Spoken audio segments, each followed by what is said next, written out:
Simon Kemp is the founder and CEO of Kepios Singapore. He's just come in from Singapore to talk to us today. He's set up We Are Social Singapore's office, which is a leading global social media agency. He's the author of the yearly Digital In report series. He's currently put out the 2019 report, which kind of summarises a lot of what's going on in social media and what's working, what isn't. His books and guides have been read by millions of people around the world, and he's developed marketing strategies for brands such as Unilever, Coca-Cola, Google and Nestle. He is here today to talk about social media for academic impact. So please welcome to the stage Simon Kemp.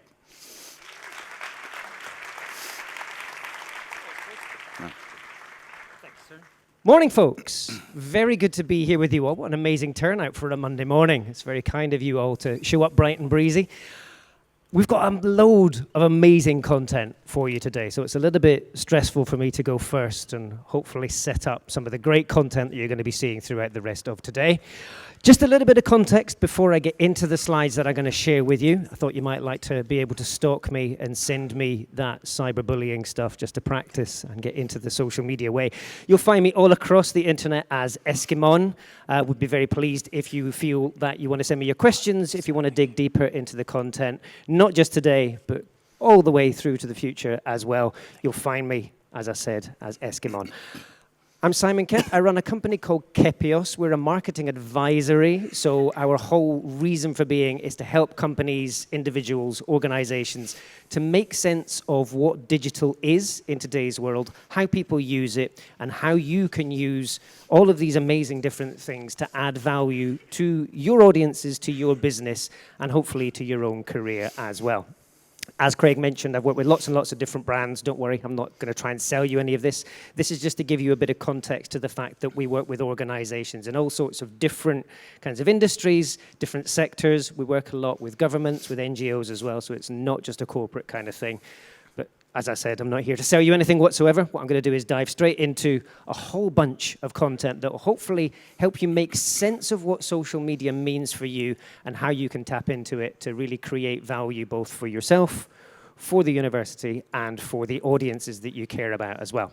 This is what we're going to go through. I've got about 45 minutes worth of content to take you through, a real hardcore long session to start the day with, but jam-packed with lots of different stuff. I'm going to give you some stats to start with, always useful context, hopefully give you a little bit of a mindset of just how big the audiences on social media are. And we're then going to run through how you actually use social media to communicate and to build value. We should have time for Q&A at the end if I stick to my agenda. So do be thinking of your questions as we go through. This, once again, is the way that you can share your questions, nice and straightforward. So if you go to sli.do, SMD19, or if you use the hashtag in there, if you're using it on the mobile app, that's the best way to submit your questions. Don't forget to do that. I'll give you a reminder just before I wrap up, but do submit your questions as you go through, because chances are you'll forget before we get to the end. Okay, we all set? Dive into the content. Like I said, I'm going to start off with a little bit of context for you, just some numbers because I'm a massive nerd. You'll notice that over the next 45 minutes. I can't resist stats and data. This is the latest picture in the reports that we publish. So we publish these every 3 months with the latest numbers that you've got here. Some pretty big, I love the way I'm just seeing a sea of screens coming up here. You will be able to download all of these in high resolution if you want to use them later, but please do feel free. Take as many pictures as you like. Publish them all to social media. Let's live the whole social media thing today as part of the session. Lots and lots of people using mobile devices. So as you can see, already 2/3 of the world's population, that includes newborn babies, people over the age of 100, 2/3 of the world's population already using a mobile phone. Pretty much every one of you, from what I can see. More than half of the world's population using the internet, which is really quite impressive. If you think about it, the internet in its sort of public guise, the World Wide Web, only 30 years old. So to have reached that pretty impressive milestone already, quite an exciting sort of place. Still a long way to go before this is ubiquitous, but a majority of the audiences, from your perspective, at least from a commercial mindset and from an academic mindset, most of the audiences that you want to reach will already be on social media. On the internet. And from a social media perspective in there, as you can see, 46% of the world's total population. But let me put that in context. As most of you, I'm guessing, will already know, most social media platforms restrict use to people over the age of 13. Once we start looking at it from that perspective, almost 60% of those who are able to use social media around the world already do. Just gives you a perspective of how many people there are under the age of 13 in the world today. So lots of growth still to come in those population figures. Folks at the back, this is just to test your eyesight, make sure you can see all of those small numbers there. This is just to give you a sense of where Australia sits. I'm guessing most of you will have international audiences, and I think this is one of the things to take away from today. Even if your audience is in a very specific place, there's a very good chance that you'll be able to reach all of those people on social media around the world. Even in the places where we're looking at sort of slightly lower levels of use and penetration, we're still looking at very impressive momentum when it comes to all of the sort of use of social media around the world. Australia, pretty good. You guys up there, 85%, which is not a bad place to start in terms of the eligible use. I've got a couple of other stats for you later on Australia as well. When it comes to the platforms, I know this is one of your top questions. What platforms should we be using? How should we be using those platforms? These are the most used platforms around the world. Try not to get too hung up on these because these are all about scale. These are not necessarily the right ones for you just because they're the biggest. But nonetheless, just to give you a sense, we're looking at 2.5 almost billion people now using Facebook around the world, and that's the core Facebook platform. You've now got 2 billion people using YouTube around the world every month. And then you've got a bunch of other platforms. And if you'll notice, I've cut this off with more than 250 million. So there's plenty more platforms below that with fewer users than that. But nonetheless, you've got a whole bunch of social platforms out there that reach millions and millions of people, if not billions. As I promised you, here's the picture for Australia, just because you want to know what you look like in a global context. Some pretty decent penetration going on here. So the vast majority of Australians already using social media. These are the figures, once again, for the entire population, so not restricted by age, which is why this figure is slightly different to the one that you saw on the previous slide. The fact that almost 3/4 of the population are already using social media, though, shows just how important it has become as part of society, both here in Australia and elsewhere around the world as well.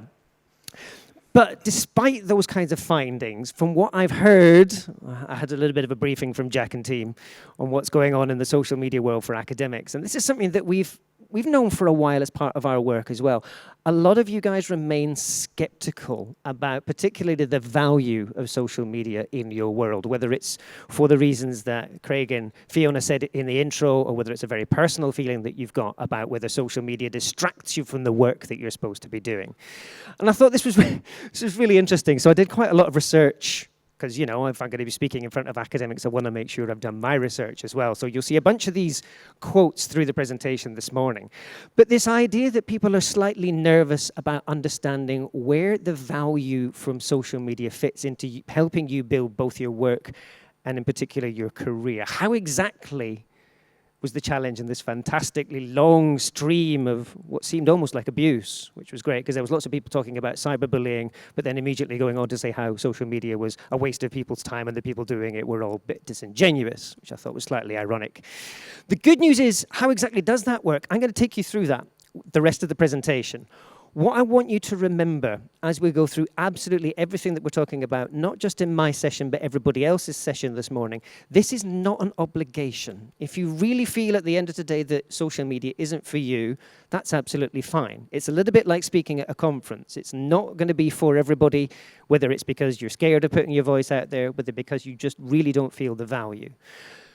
But it's a massive, massive opportunity to both progress the work that you do, to share it with more people, but also the other way round. Learning and finding new perspectives is one of the most exciting parts of what social media has to offer. If you think about the idea of social, it's a two-way street, right? It's not me media. It's very much about engaging with audiences and people you care about and sharing value in both directions.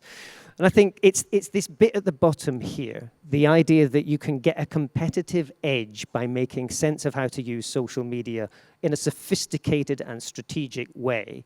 There are so many different ways that this can benefit you that if you get it right, and don't worry, you're not expected to have everything right by the end of the day. This takes quite a long time to get your head round, and you're always going to have opportunities to improve on that over time. But doing it right will give you that competitive edge over those that do not do it. But it's critical to remember that the value that you as an individual and you as a team, if you're looking at your department, the value that you take from this depends on what you specifically use it for. And there's no one-size-fits-all set of objectives for social media. Don't get distracted by the number of followers you have, how many retweets and likes you get, because those are nice. They give us a nice little sort of buzz of sort of affirmation, if you like. But those are not the reasons why you go onto social media. There are lots of different reasons why you might go onto social media. You will have a series of things that you want to achieve in your career. Some of them are personal, they're what you want. Some of them are what your bosses and your colleagues have mandated you must achieve in a certain time period. The good news is that there's so many different ways that you can achieve value from this, whether it's finding new people to work with, whether it's sharing your findings directly with the audiences that you want to influence, whether it's getting the opportunity to go and present at big conferences and advance your career. Social media can help with pretty much all of these kinds of things. If we condense down some of these fantastic quotes, right? These are just 5 of the things that I took out as being real value-driving opportunities that you can achieve within social media.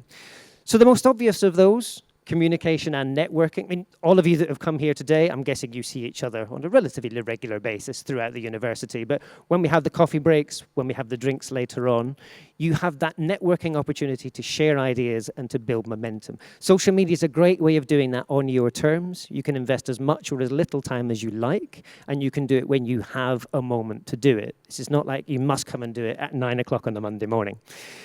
The information and inspiration, learning. So the funny thing about social, it being a conversation, is a terrible cliche in the world of social media, but it's still very relevant. You have 2 ears and 1 mouth. You should be communicating in that ratio, listening twice as much as you talk. Social media allows you to listen to millions, literally millions of people around the world and learn from them. And the information that you can glean from what's being published is absolutely fantastic. Feedback and collaboration, you don't need to wait until you've published a complete paper before people tell you what they think and whether they offer you their thoughts, their ideas, and their suggestions. You can do research directly on social media. It's a really easy way to find people around the world that are involved in the particular areas and topics that you want to know more about, and you can actually put your surveys direct up on social media as well, if that's relevant. And then, of course, the dissemination of all your great work and engagement around that, actually engaging directly with the audiences and hopefully progressing the very topics that you want to be promoting and deepening understanding of through your work. But in very much the same way as beauty is in the eye of the beholder, when it comes to social media, value is in the eye of the beholder. What you see as the value is very much on a personal and sometimes a very subjective basis as well. So be very, very clear what it is that you want to get out of social media. If you want to be an influencer and become the next Kim Kardashian, that's great, I think. Not totally convinced. What is it that matters to you? What are the actual benefits that you seek by being on social media? In reality, it's not just about the affirmation. I'm hoping that's not why you're here today either. This is a real opportunity to actually progress and advance the things that you strive to do in your day-to-day work as well. Whether you're a researcher, whatever else it may be, this is your chance to actually push that agenda forward and to make sure that it reaches the audiences that care about it. Let's dig a little bit deeper into those objectives, because like I said, this is the most important part. If you don't get your objectives right, if you don't set yourself off in the right direction, there's a very good chance you're going to end up in the wrong place. You're going to waste your time, you're going to waste some money potentially, and you're going to be disappointed. So let's spend a little bit of time looking at some objectives that may be relevant to you as an academic or research audience. I understand this is quite important in your world. Understanding what impact you've had on specific audiences or the broader world in general, this is something that a lot of you are going to be measuring your success on. And what I find fascinating is when I talked, remember when I showed that earlier, that lady's quote when she said that she was skeptical about how this is going to advance career. If you're looking at the number of citations as an important measure of success, I mean, this is a trusted piece of research. This is a fairly broad base, over 30,000 different examples that they drew this from. So this is a representative survey based on some very good data sets. And after 5 years, there was almost 70% increase in the number of citations of those works which were shared through social media compared to those which were not. As a stat to start with, that's a really compelling story. If you are measuring your impact in terms of the number of citations that your work receives, this is surely enough to make you at least reconsider your skepticism as to whether or not social media works. But how exactly does it drive that benefit? How does it drive that level of success? It's really very straightforward. I almost feel like this is a glib statement, but just to help sort of put things in perspective, the main reason that social media helps is it drives simple awareness of the work that you're doing. Sure enough, you put your heart and soul into crafting that wonderful paper, that piece of work that you've published, but if nobody knows about it, it has very limited value beyond what you yourself have learned. So just to break that down very much to the most straightforward possible explanation of it, you start with that increase in awareness. Like I said, you can reach millions of people on social media. It doesn't mean that every post you put out will reach millions of people, but the opportunity is there.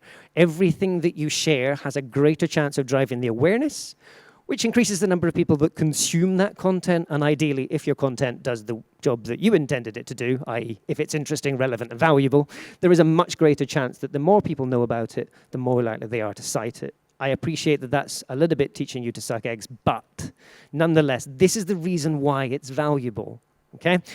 Second objective I want to talk to you about, learning and discovery. And I think this is the one that maybe a lot of the conversations I've seen about social media within an academic world, they sort of maybe miss this out as one of the key benefits. This is not just an opportunity for you to tell the world what you know, but for you to learn from all the amazing things that your peers and colleagues know as well.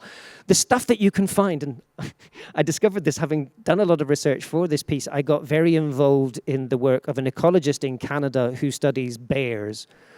Absolutely fascinating. I am not in any way an expert in ecology, but nonetheless, this chap, Clayton Lamb is his name, I'll talk about him a bit later, the work that he is sharing, very, very hardcore science from what I can work out, nonetheless, I would never have seen this otherwise, and yet because he's so generous with what he's learned and the work that he's doing on social media, I got to learn about it, and I got very involved in it as well. Am I his core audience? Possibly not, but I now care about the ecology and the survival of bears in Canada as well. And surely, over time, enough of that kind of reaction is beneficial to all of us. By following a variety of different people, you can learn all sorts of stuff that you wouldn't be able to do if you stayed in the same sort of life cycle that you're in today. You've obviously got a load of great peers here, and there's a lot of wonderful folks in your immediate research circles, I'm sure. But by going out there and finding a variety of perspectives, you're going to find stuff that you may never have seen before. And this is beautiful, right? This is one of the things that we keep saying, fake news, social media, it's dangerous, filter bubble. The opposite is absolutely true if you make an effort. Go out and find people that are publishing stuff that are maybe slightly different to your worldview, and you'll get a whole new kind of value. Identify new sources. This is one of the most amazing things. You may not have realized that there was a journal that talked about something that you were interested in, but somebody else talking about it on social media introduces you to it. You may get access to other people's data and research. This is one of the things I saw again and again as I went into conversations in places like ResearchGate, is that there's loads of people offering or asking for information and data that you can work with. Even on a very personal level, if you find it difficult to share your ideas, if you're looking for new ways to communicate through graphs and stuff like that, just seeing what other people publish and how they do things can be a really easy shortcut to stopping you stressing about what's the best way of me presenting this very complex data to a group of people who may not necessarily always be as expert in reading that data as you, the researcher or the academic, may be. Probably one of my favorites, and this is not just true in an academic world, this is true in my world as a marketer as well. Finding people that can help you achieve the things that you care about is one of the most beautiful things about social media. Most people that are on social tend to be in some way sociable. That's why they're there in the first place. They want to communicate and engage with other people.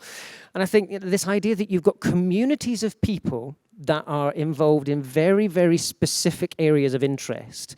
So there's this concept on the internet called the long tail. If you think about mass communities, if you talk about something like sport, football generally tends to have a very large audience with lots and lots of people talking about it. But if you're the kind of person that likes to crochet horses, you're very unlikely to find somebody else on your street that's interested in crocheting horses. If you go onto the internet, however, and this is a real example, I stole it from Seth Godin, marketing expert, you will find lots of people on the internet that are interested in crocheting horses if you go and search for it. And this is the beauty, is that you don't need to look in your own backyard. You don't need to hope that you'll meet them down the pub. You can find the people that share those really nerdy specific interests with you on the internet. And sometimes you can start a community where one doesn't exist because you've found other people that are just generally interested in stuff. So there's hundreds of examples of this online. I just pulled out one because I needed an example to show you that this is just illustrative of the kinds of stuff I'm talking about. So Daniel, I believe, is based out of somewhere either in Europe or Canada. I can't remember exactly which one he is, but he's gone online. He's working with UNICEF, and he's looking for data about how kids around the world use the internet. He publishes this question to ResearchGate, and very soon after he publishes it, you'll notice, he says, I'm looking for some people to help with this. This guy in China jumps in and says, I'm doing very similar work. I would love to collaborate with you. All of a sudden, two people on the other side of the planet have found each other because they share an interest, they have a shared desire to achieve a certain outcome, and they can work together to do that. Now, this is, I'm sure, something that you strive to do almost every day in your general work. It just makes it so much easier when you can tap into the global audience of people that are interested in a similar topic rather than having to send letters or find phone numbers. You can go out and find that audience of people who are already having these conversations. Another one, and this is maybe one that doesn't come up regularly but is increasingly important from what I've seen in the research around how you prove your success as an academic or as a researcher. Being able to deliver your work to its key audiences, but not just one by one. Being able to reach all sorts of different kinds of audiences.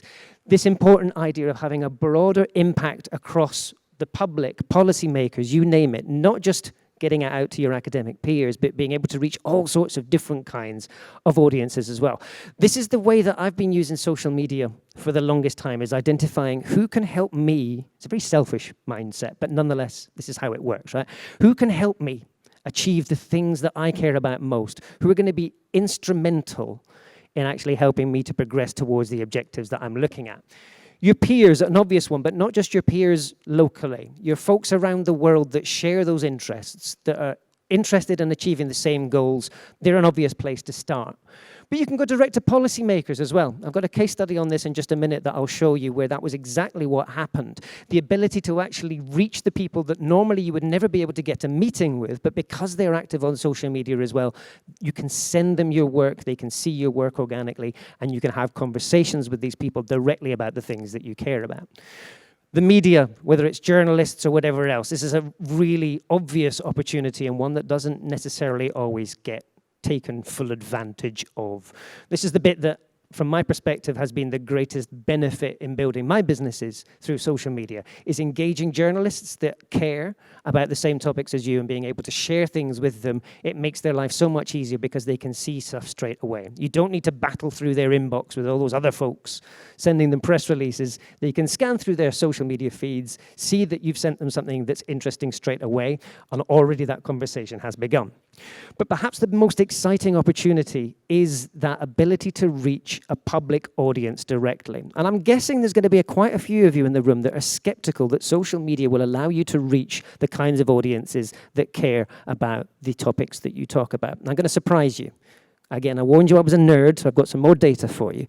Would you think that Twitter would be a great place to talk about science? You might find small pockets of it, you're thinking, but here's the weird reality of that.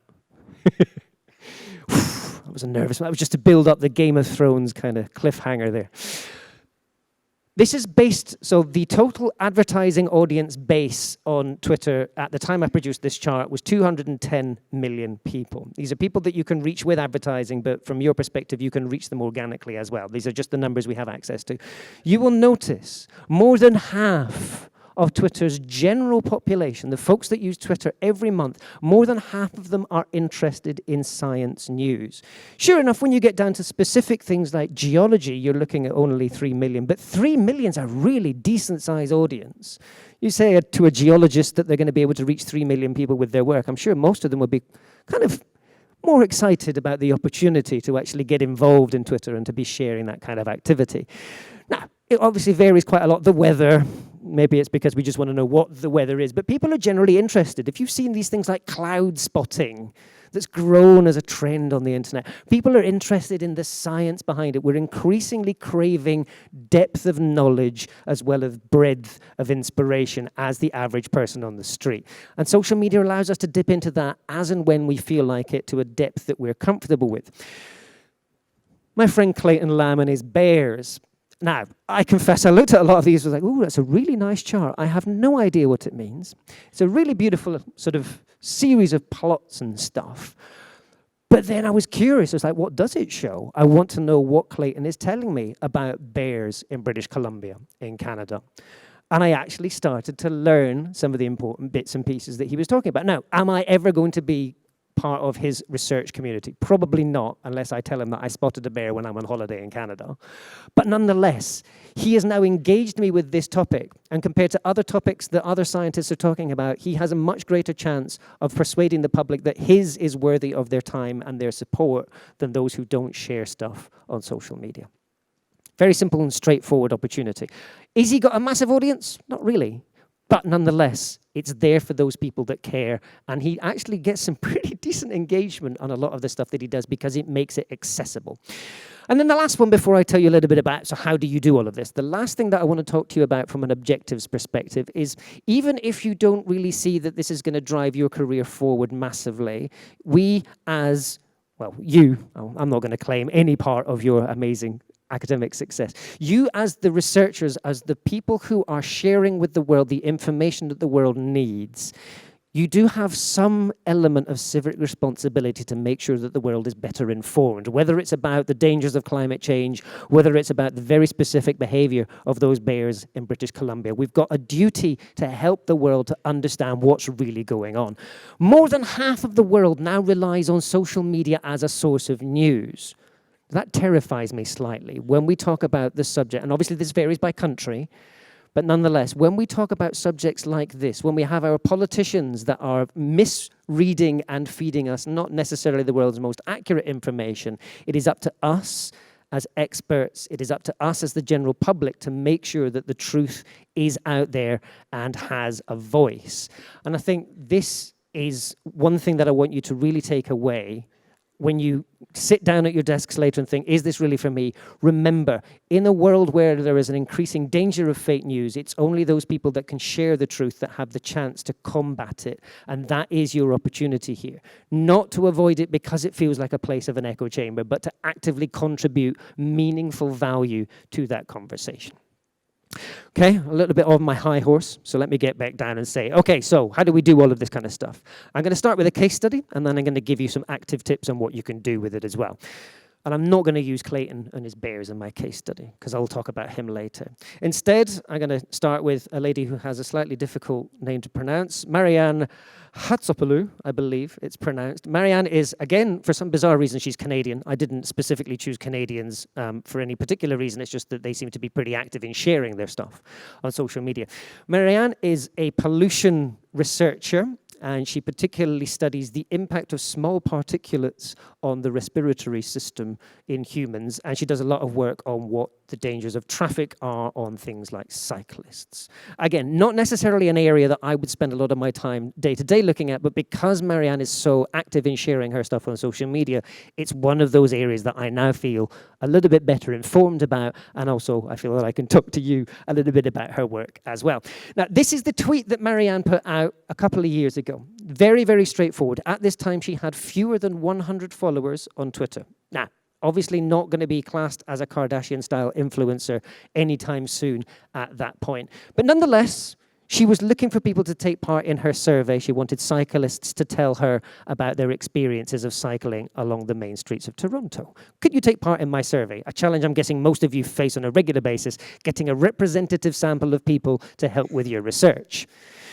She started with just that one tweet, literally that tweet that you just saw there. And she posted it to those 100-odd followers that she had on Twitter. But you'll notice in that tweet, she actually tagged at the bottom there, Cycle Toronto. This is a local magazine just for cyclists in the Toronto area. That tag prompted Cycle Toronto to actually write a blog post about what she was doing, saying, hey, cyclists, this is a really important topic for us. You care about it too. Help Marianne by contributing and participating in her survey. Very straightforward. That, obviously, relatively small audience as well, because cycling in Toronto, it's not going to reach millions of people. But nonetheless, one of the people that was in that community was a journalist at one of the local newspapers who then wrote up about the importance of the study. You can see how this snowballs very quickly. Very quickly after that, Marianne's survey is being featured on local and national TV news. Now, just one tweet was all it took for that snowball to start. Sure enough, it's not going to happen every single time. Don't get your expectations up that every tweet you have is going to get on the news tomorrow evening. But nonetheless, the possibility is there if you strike a chord and if you target the right kinds of people. And I think this is, duh, but it's true, right? The publicity that this kind of stuff can generate is a researcher's absolute dream, not just because there were more people taking part in the survey, but because it helped with all sorts of different things that Marianne was trying to achieve. She had more representative findings because a wider variety of people took part in her work, and a greater number of them as well. Statistically, therefore, more reliable.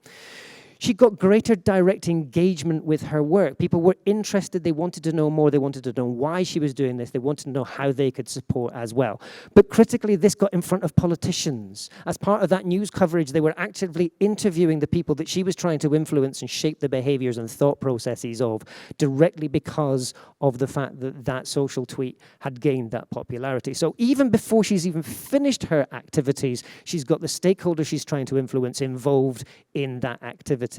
The opportunity for impact is much, much greater once you understand that it starts with something small and snowballs from there. So how do you start? I know that's the question you're all here for, and the good news is throughout today you're going to see some very specific examples of how to do this.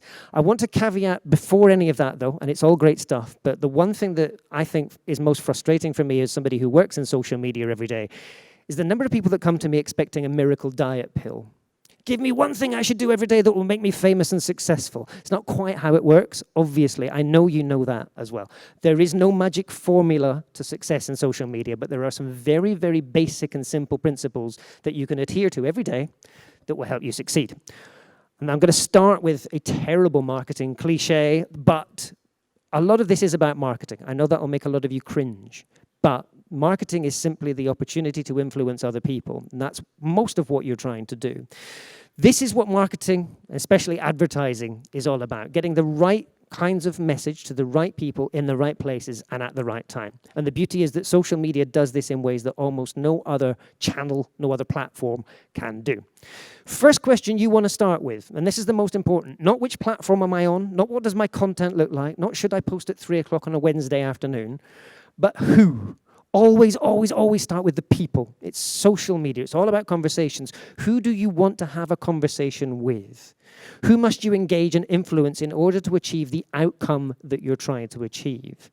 Okay? And there are loads of different people that you can reach on social media, whether it's the obvious stuff like your peers right the way through to people at NGOs, politicians. Politicians seem to be increasingly active on Twitter. If you have any desire to influence them, you'll probably find them there more so than they perhaps should be, Mr. Trump.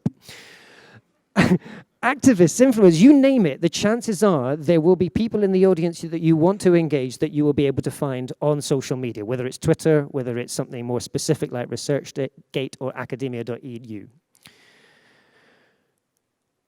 What do you need to communicate with those people in order to affect the kind of outcome that you want to achieve? Now, this is the bit that I think most of us get stuck on. This is where we expect the magic diet pill. If you could imagine having a face-to-face conversation with these people, what would you say to them? What would you share with them? That's the kind of thing that you need to be thinking about when you're crafting your content and your posts for social media. Not what's that miracle diet pill that will make me famous, but if I had a chance to sit down in front of this journalist or this peer or this politician, what would I say to them politely? Remember, this is public and the world can see it. But what would I share with them to hopefully be more likely to achieve the outcomes that I care about? What's the change that you desire in their thoughts, beliefs, behaviors, attitudes, emotions, all of these kinds of things? What do they think and feel today? What do I want them to think and feel differently? This is fundamentally what your work is all about, right? It's about some form of change. Sometimes that change is reinforcement, but it's always about changing from what it is today to what you think it should be. You need to know what that change is, and that will help you sort of craft the right kind of messaging that will impact on people's thought processes. And then the last bit, what are the most effective and efficient ways of delivering that? Efficiency is going to be very important, especially if you're looking at fast-moving social media like Twitter or Instagram. If you think about the way that you use social media in your personal life, a lot of it is this kind of stuff on your screen. This is me scrolling through Instagram. I know that was a bit of a weird gesture until I explained it. Efficiency is very important. I know there's an irony of me talking for 45 minutes talking about being succinct, but nonetheless, that's one of the things that you really care about. The most important question you want to be asking is not what do I want to say, because what you say doesn't matter. I know that feels very painful because you spend a lot of time carefully crafting what you say, but ultimately, why would people care? I studied marketing for 5 years. I spent far too many days digging into textbooks, and ultimately, for those of you who didn't study marketing, the good news is all 5 years of it can be condensed into this one chart. What does the audience that you care about care about? What do you care about? What's the sweet spot? What's the overlap between those two worlds?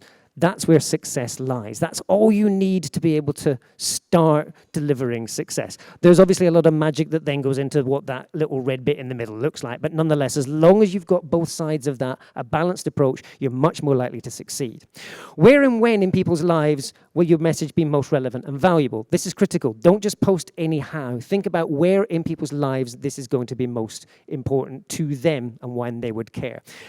And then the final step, obviously, is to bring your message to life. That's the bit that I'm going to finish the presentation on, is how you should be bringing your message to life. Not by telling you exactly what to do, but the thing is that you need to consider. As I said, you're going to have plenty of examples through the rest of the day that will explain how to do it. The question that you all seem to be asking the most, whether it's you guys or people in Unilever, all these big companies, exactly the same question. Where should we be? And I'm going to reiterate what I said before. The answer is not to think about technology, it's to think about people. Very, very straightforward piece of advice. Don't get hung up on the big numbers, even though I showed them earlier. My bad. What you really want to be doing is thinking, the audience that you care about, where are they already? Where will I find them on the internet, particularly on social media? The people that you care about, there's a very good chance if the topic matters in any way in anybody's life, there will be people having a conversation about it already on social media in some way. There are lots and lots of free, easy ways for you to find where those conversations take place. Google's a very easy place to start. It may be that those conversations are taking place on places like Twitter, LinkedIn, WeChat if you're in China. There's a lot of people talking about a lot of different things. You just need to go and look for those conversations. Don't wait for the conversations to come to you. You go and look for them first. There's a lot of great conversations taking place here as well. These are not just platforms where you can upload your work. There are places that you can have conversations about them as well. You guys are much more likely to be experts in these platforms than I am, but even in the very short space of time that I spent looking at them, there are some amazingly valuable conversations taking place on those platforms around content that people have uploaded. I would recommend, though, that you don't bite off more than you can chew. When it comes to choosing your platforms, do a couple at most. Okay, choose fewer, bigger, and by bigger I mean impact, not in terms of total number of users, better. So even as somebody who lives and breathes social media every day in my work, I do 2, because that's about as many as I can do justice to. If you try and spread yourself too thin across too many, you end up having very little impact on any of them. So fewer, bigger, better. Nice and easy. Choose your platforms carefully, but doesn't mean that you can't try them out and move on, okay? Most important, is to be able to adapt. Your audiences will change over time. Twitter used to be a certain place you could have a kind of conversation. It's now evolved into a different kind of conversation. Don't be afraid to move. It's like you used to go to a certain bar or restaurant with your friends and family. It stopped being good, or it stopped being the right context and you moved on. Social media is no different. It's just a means to an end. When it comes to content, exactly what I just said about the platforms. Content is also just a means to an end. Don't get hung up on the perfect post. There is no such thing, because as soon as you posted it, you want to do something else. Okay? Content is only ever there as a servant to your outcomes. Your task is not to republish your entire thesis or whatever else on social media. It's not going to fit in a tweet, so stop beating yourself up. Your task is to achieve your objective. And if you think about this honestly, even those amazing research papers and whatever else that it is that you publish in your day-to-day work, those are also just a means to an end. There's an outcome that you want to achieve. All of the stuff that you create, that you share with the world, is designed to achieve that outcome. And social media posts are no different whatsoever. Don't fall into the trap of trying to show off everything you know in every single post, because it's like trying to create the perfect sentence that you deliver. It's like that chat-up line that we were obsessed with as teenagers before we realized that relationships are about a conversation, not about a piece of magic at the beginning that somehow seduces everybody. Okay. When you're thinking about social media content, there's a beautiful analogy that I stole from a guy called Cory Doctorow. He's an internet legend. And he talks about the idea of content being dandelion seeds. If you think about the way that the dandelion succeeds in procreating, if that's such a thing in the plant life. Apologies to the biologists in the room if that's incorrect. But it scatters its seed far and wide. Some of those seeds will fall on infertile ground and there'll be a waste of time. But one or two of them will land in a place where they can grow, and that's success.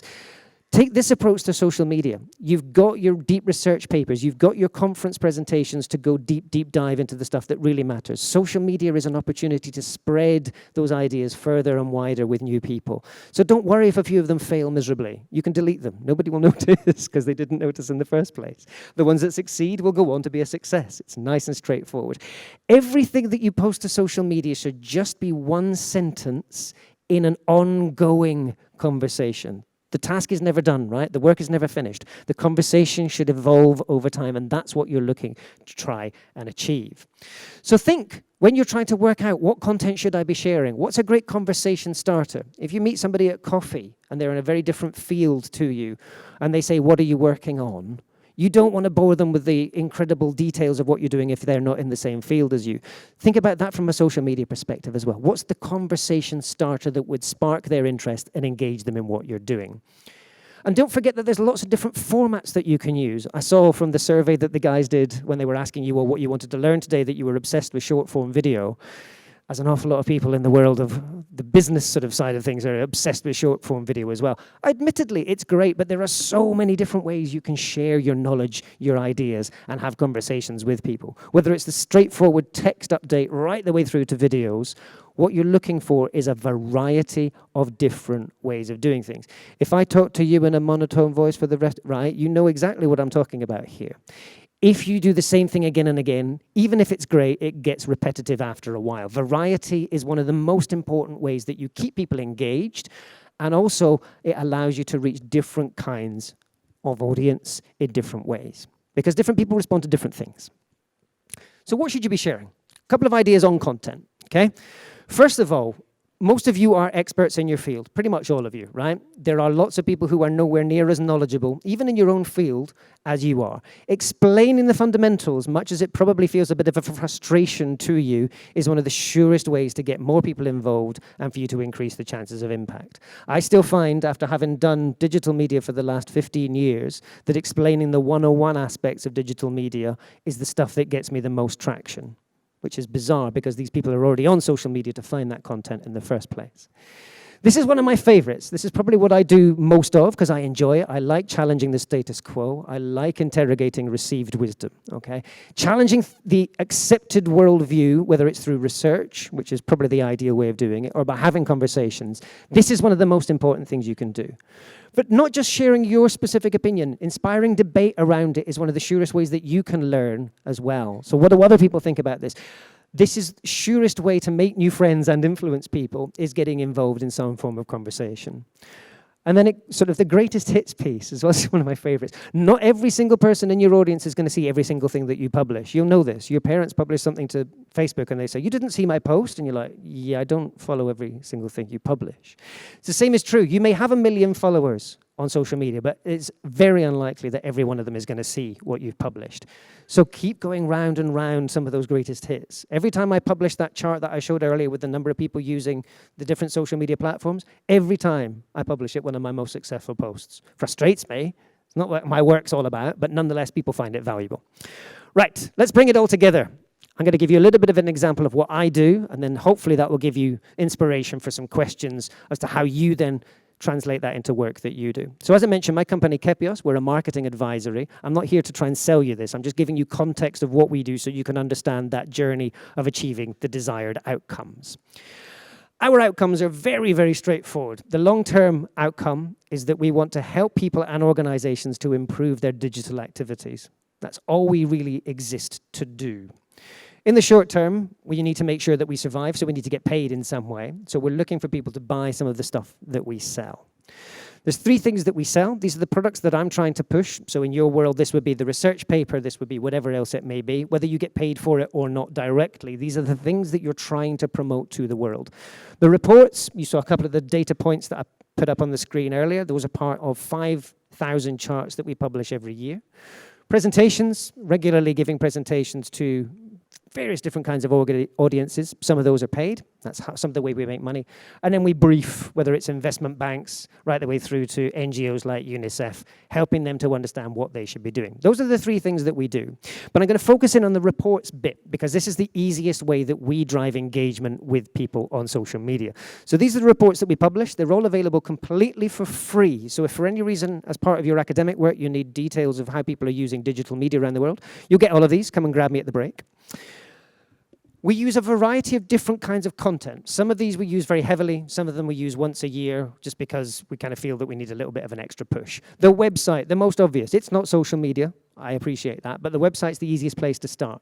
SlideShare. If you do anything in a presentation kind of format, very, very great tool for hosting and getting that out to a wider audience.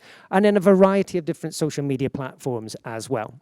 So what do we use these for? How do we sort of create a mix, if you like, of content and engagement? The website we use for those more in-depth articles, the people that we know are interested in a very specific topic. Suppose I wanted to talk to you about the impact of voice control on how people buy things online. Now, that may not interest you, that's fine, you can ignore that tweet, but those people who are interested go to the website and they read the in-depth analysis. But I mentioned that we publish that as a tweet first, and this is where it starts to get a little bit back to what you want to understand. We use Twitter as a way of signposting broad global audiences to the kinds of content that we've made available in greater depth elsewhere. Twitter's only 280 odd characters. That's quite intense for somebody who likes to ramble. Okay, but nonetheless, it's a very simple way of telling people what's available if they want to dig deeper into it. And this is how we use Twitter. I'm not suggesting this is how you must use it, but this is how I personally take my approach to doing it. You recognize some of these charts, right? So I've created this. That's a bunch of content that I've already got. I can then repurpose that and put some of that stuff on social media with a bit of context. Here's our latest data. We've just published it. If you want to dig deeper into it, you can find it here. Here's some surprises that you might not have expected. Would you believe that the Instagram teenage audience actually declined in the last 3 months? Lots of marketers go, this is not what we expected. I must dig deeper and know more about it. And then we've got other things over here, like 3/4 of the world's internet users buy things online. We've signaled what's available to people if they want to dig deeper. Some people just like it, retweet it, and never bother reading the actual content. This is what happens on social media. But everybody that does that helps you to increase the size of your audience. But it's just a tool, okay? Never ever forget that this is just a means to an end. It's part of your toolbox. How you use it depends entirely on your context and what you want to use it for. Let's go back to my friend Clayton and his bears. This is how Clayton uses it. Clayton wants to teach a younger audience about the importance of ecology and looking after bears. So he teamed up with Scholastic to share some of his research for very young, sort of primary school age children. This is probably my favorite. I spent way too long reading the conversation. There's a whole bunch of replies and conversations that come after this particular tweet on Twitter. But he says, this is very odd. An adult female grizzly bear has lived on just a 500-meter stretch of the Rocky Mountains. And then all of these people, other experts in bears and generally concerned members of the public, got involved in the conversations, asking him questions, offering suggestions, getting involved in his work. He was just saying, isn't it curious that this bear has stayed in the same 500-meter stretch when they normally would roam over a 20-kilometer area?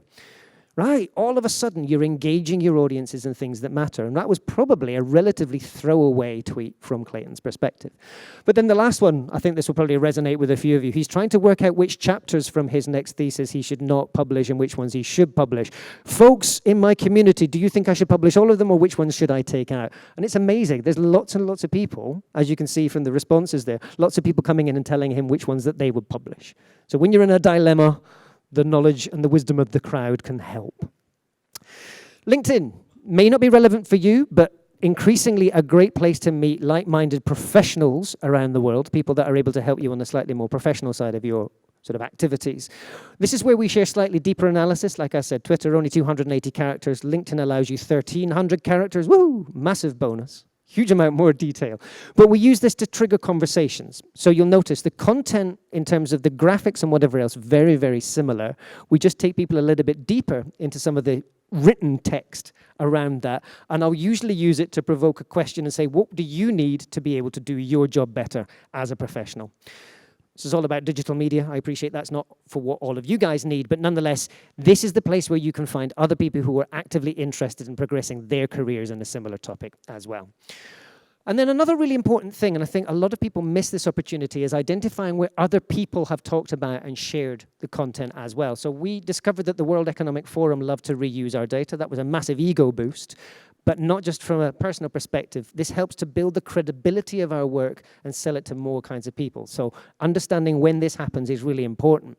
Clayton does exactly the same thing in his world as well. So whenever he gets featured in an important journal, when he gets given an award, sharing that out to the world to demonstrate that you're not crazy for following him, that he really is an expert in his field and other people think so too. This is a very easy way for you to build your credibility and to amplify the good stuff that's being said about your work as well. And I know that you'll be thinking, is there an easy way to do this? Absolutely. So we use free tools to do an awful lot of this. I'm just going to give you a disclaimer. Hootsuite, which is the one I'm talking about here, is one of my clients, but that's because I love the tool so much I found a way to work with them. But Hootsuite, a really easy way to get started in managing your social media and also for searching for content that matters to you. You can go to hootsuite.com. It's free. It's a very easy way of doing things. I'm sure Jack will give you a bunch of other tools that you can use as well if you want to dig deeper. But there's loads of free stuff out there that can help you do this in a much more strategic and sort of balanced approach. The results from our perspective, all of this, have been amazing. So we will have between 8 and 10 million people around the world read our reports. I thought I was a lone nerd in my bedroom collecting data. I discovered there's lots of other people that want this data as well. Now, we publish it for free because we believe in making a difference to the people that need this, especially folks like UNICEF and the Red Cross. But 220 countries, I never sort of get more of a surprise than when I go into my data on my website and see that people from Greenland have been reading about what's happening in the world of digital. It's so empowering to be able to reach that digital audience right the way around the world. We don't spend any money on advertising all of this stuff. This reaches these audiences organically. And obviously that's then turned into a successful business as well. We now fund all of the work that we do as a result of giving a lot of this stuff away for free, but then helping audiences around the world, mostly businesses, to translate that. So how do you get started? 2 things that you need to do before you get into doing the content. The first of those is to build your profile. Please make sure that it's professionally representative. 5 various obvious things that you need. Please use your full and real name. What's the one that's on your badge today? That's probably a good place to start. Try not to be cryptic. Try not to use just initials. The photo that you would include on the dust jacket of the book that you're going to publish, that's probably the photo that you want to use on your Twitter profile or your LinkedIn profile. Something that tells people what you do and what you're interested in. Where in the world you live, this matters, helps with things like conferences. And also some links to your other work. Never just stop in that one place. How do you move it further forward as well? Here's a really good example of what it should look like. Clayton is not a social media expert per se, but he is a very sort of canny user of how to get this stuff in. It's very clear he's interested in bears. But you can also see his photo. He tells you what he's working on and where you can find him. You'll also want to know how you build an audience. I'm just going to very briefly tell you. There's no secret except cheating. if you want to get a very big audience, and cheating will disappoint you. We proved this many times with our clients before. You can buy audiences, but they're very rarely interested. It's like giving free alcohol away at an event. As soon as the free alcohol goes, they all leave. Try not to get stuck in the same trap, okay? The surest way to build an audience is to share consistently valuable content. I think that this is something that is really frequent in the challenges that I hear back from people. I don't have time to do social media, they say. You literally only need a couple of minutes every day to post something, whether it's a thought, something you're working on, a piece of work that you read from somebody else. A couple of minutes a day is all you need. Don't try and cram it into 3 hours on a Friday because you've not done anything this week. You can do it on the toilet. Nobody's going to know. Take advantage of that dead time, okay? People want a conversation with a human being. This is the most important part. Even if you've got no amazing new research to share today, sometimes just having a conversation with other people that care is all that is required. And I think that sharing with people the reason why things matter to you, giving a little bit of an empathetic response to stuff is the surest way of driving stuff forward.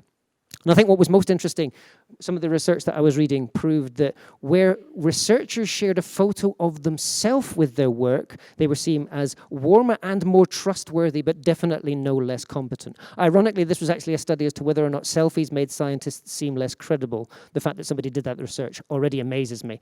But nonetheless, don't be afraid of being a human being, because people want to engage with others and engage with you, okay? I just want to warn you, it can take a long time to build this, but don't worry, this is not about scale. Quality trumps quantity every time, okay? Doesn't matter if you've got a small following to start with. As we saw with Marianne earlier, just 100 followers on her Twitter account is all it needs to get started. That's pretty straightforward. I'm hoping you've got 100 odd colleagues in the room that you can all follow each other.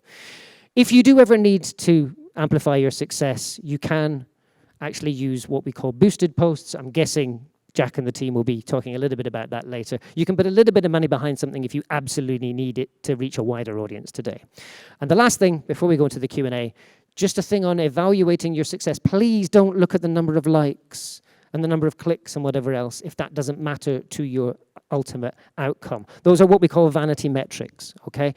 Focus on progress towards your specified objective. And if at any point you feel that this isn't working for you, do not be afraid to stop. But most importantly, don't be afraid to try something different. Get your cameras ready. I'm going to give you a little cheat sheet of things to think about when you're actually back to your desks and you want to get more strategic at how you do this. These are the 4 things that I want you to remember.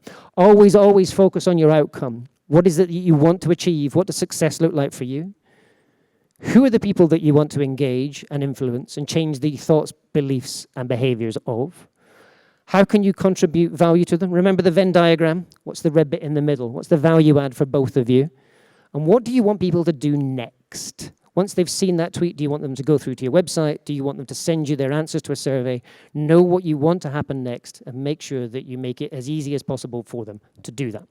And with that, that wraps up all of my prepared content for you, but we do have time for Q&A. Don't forget there was that sli.do questions. Hopefully you've all taken that down. Feel free to send us your questions now, but Craig's going to come and join me back now for Absolutely, Q&A. yes. Thank you, Simon Kemp, ladies and gentlemen. Fantastic. The chair. A great way to kick us off there. Lots of questions coming through. Some are probably more suitable to the next group, so we'll ask those. But one of the main ones there is, should you post the same content over multiple accounts, e.g. Twitter, Facebook, Instagram? Should you post the same content there? This is a very difficult question. Thank you, whoever asked that, thank you for giving me the horrible question to start with.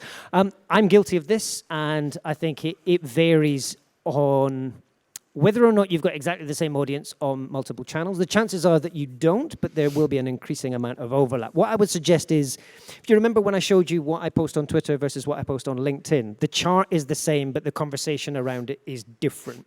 So the story that I tell you here versus the story I tell you at the pub, it may be similar content, but in a very different style. So I would suggest it doesn't matter if it's a similar topic, but adjust the way that you express that topic for the different channels. And also, I'm guessing you're using different channels for different kind of outcome. So be very clear, why am I using Twitter? Why am I using LinkedIn? What's the difference? Rather than focusing all your effort on doing one of them even better. So always start with that outcome and work backwards from there. So you can have the same message, but there's basically a different language for the different platforms. Like something you've put together as a tweet won't necessarily work on Instagram, for instance. Exactly. I mean, you've got character limits, you've got different formats. Some of them are great for video, some of them are not. So always start with this. I'm going to repeat myself. Always start with the outcome that you're looking for and the audience that you want to influence. What do they use that platform for? Twitter is great because it's short form. So what's the short form version of what you're trying to do? Use that in Twitter. Whereas LinkedIn, people are probably looking for a slightly deeper kind of expression, and they're probably more likely to want to network with you as well. So how do you amplify the networking element in there? There's a question here, I like the premise of this. It's what's the best way to get out of your own social media bubble into other social media communities? So we're not just talking to like-minded people, but finding new eyes. Great question. I've recently, a couple of years ago, I started to do this as well. When the whole story of fake news came along, I got quite freaked out that I would be stuck in a filter bubble as well. So I created a specific part of my Twitter to include as wide a variety of news organizations from around the world. So I have The Guardian, I have Breitbart, and a variety of other things. So I've got a lot of publications from the Middle East. I've got a lot of publications from places that are likely to have slightly different perspectives on the news compared to the US media. Whether I agree with it is an entirely different question. The important thing is to expose yourself to all of those different kinds of mindsets and different kinds of content. Now, you can do that in news media. You can also do it in your particular area of expertise. So if we're going to take something really contentious like climate change, for example, I'm guessing there's a lot of research on both sides. And you know who's publishing that. And therefore, you can include those people in your feed. Doesn't mean you have to agree with them. You're reading their content doesn't mean that you support them in any way. It's important for you to know what you're up against if you are in a particularly contentious topic. So there's a lot of people out there saying that social media is a waste of time for advertisers and they shouldn't waste their money on it. I need to know what those arguments are so that when my clients come to me and say, but... So there's an Aussie guy called Mark Ritson, for any of you who work in a marketing field. He's a very contentious marketer and he challenges digital all the time. Me knowing what his arguments are a very important part of me being able to then have more objective conversations with the people that care. So obviously following different things that have different opinions is one part of that. But if you're trying to get your information to a different audience outside it, would you respond to one of them or at them, to actually kind of comment? You can. I would suggest that trying to get involved, for example, I once thought I might try and get involved in a conversation with Breitbart about the truth, realized that was probably not the best use of my time. There's a lot of people with a lot of very strong opinions that are not willing to be persuaded otherwise on the internet. Whether you choose to get involved in that is a very personal thing. There's a lot of people spending a lot of time having lots of very emotive arguments on the internet, and I would suggest that that can be damaging to your own sanity. That actually goes to, there's a lot of the questions actually around that particular thing here. There's one here. Sometimes in Twitter, on Instagram comments, I politely provide correct information, but get yelled at. Is there a better way to go about spreading accurate info? And also in part, that is people saying, look, I'm scared of publishing in social media because of trolls. Yep. How do you deal with them, specifically academic opinionated trolls? That's interesting. It's good to see there are trolls in the academic community as well. Yeah. The slightly more informed troll, one would hope. Yeah. This happened to me just last week. So, in fact, just a couple of days ago, the BBC was calling for commentary on an article about esports. So, there are kids playing video games and getting paid $3 million if they win this particular sort of tournament. And they said, have you got any commentary? And I said, sure, here's the latest data on how many people around the world use this. And some troll, literally a troll. So they had a cartoon character as their picture. Their entire stream was just vitriol. It hurts, don't get me wrong. I mean, I've been doing social media for 10 years. I used to be a DJ, and the amount of people that would come and say, your music's rubbish. And of course, they would use much more colorful language than that. And it would hurt. You'd go to bed and you'd want to write back to them and say, but do you do it on the street? Somebody comes up and wants to be aggressive to you. Do you punch them in the face or do you walk away? And you've got to take the same, you've got to make the same decisions on social media as well. You can block these people. You can ignore them, but it doesn't stop the fact that it hurts each time that you see it. But if you believe in what you're doing, if you know that there's too many people out there that are pushing the bad stuff, you've got to make a decision as to whether or not you want to take a stand against that. And increasingly, as I said, in the world of fake news, it's up to people like you, who are the experts, who are doing the important and valuable research, to make sure that that research has a voice. Sure enough, it's going to be difficult. And sadly, more people are more interested in the scandal and the salacious headline than they are in the truth.